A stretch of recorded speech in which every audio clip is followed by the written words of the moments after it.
এই যে গাছে মরিচ ধরছে, তো আমি হচ্ছে মরিচগুলা ছিঁড়ে নিব, কারণ আমার ঘরে যে মরিচগুলা ছিল সেগুলো শেষ হয়ে গেছে। কালকে রাত্রে সব মরিচ দিয়ে ও মাই গড, অনেক শক্ত এর বোটাগুলা। এই যে মরিচগুলা দিয়ে রান্না করতে হবে, তাই মরিচগুলা তুলে নিচ্ছি। দেখেন মরিচগুলা এত সুন্দর।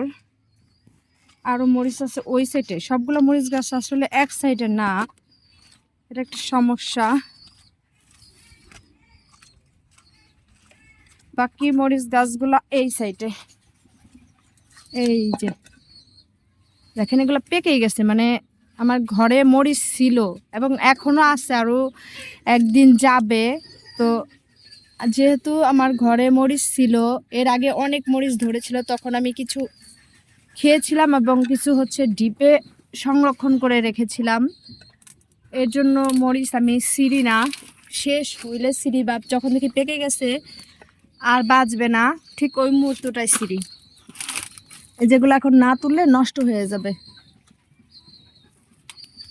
যদিও কাঁচা মরিচে ভিটামিন সি, বাট কাঁচাগুলো লাগার আগে পেকে যায়।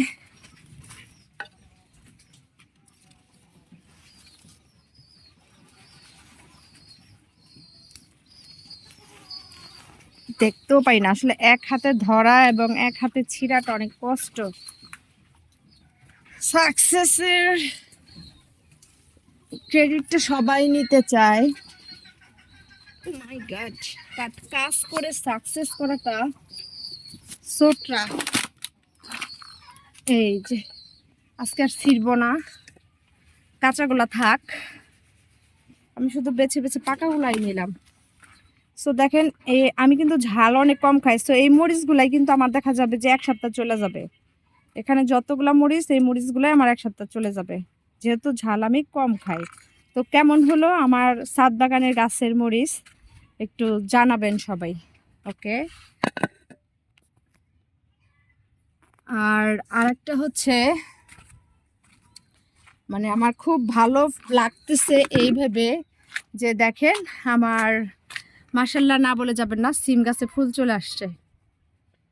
আমার সিম গাছে, ওই যে সিম গাছে ফুল চলে আসছে, এটা দেখে আমার অনেক অনেক ভালো লাগছে। আমি কিন্তু এক এক জায়গা থেকে ধরতেছি। এই যে এগুলা হচ্ছে আমার খুব ভালো লাগতেছে যে আমার সিম গাছে ফুল চলে আসছে। এই যে অনেক ফুল আসছে মোটামুটি, হ্যাঁ মাত্র শুরু হচ্ছে, তো তো মাশাআল্লাহ ভালোই ফুল আসছে। আর এই যে কোনায় তো হয়তো সপ্তাহখানিক পরে আরো বেশি বেশি ফুল দেখা যাবে। দেখা যাক কিরকম পরিমাণ ফুল ফুটে।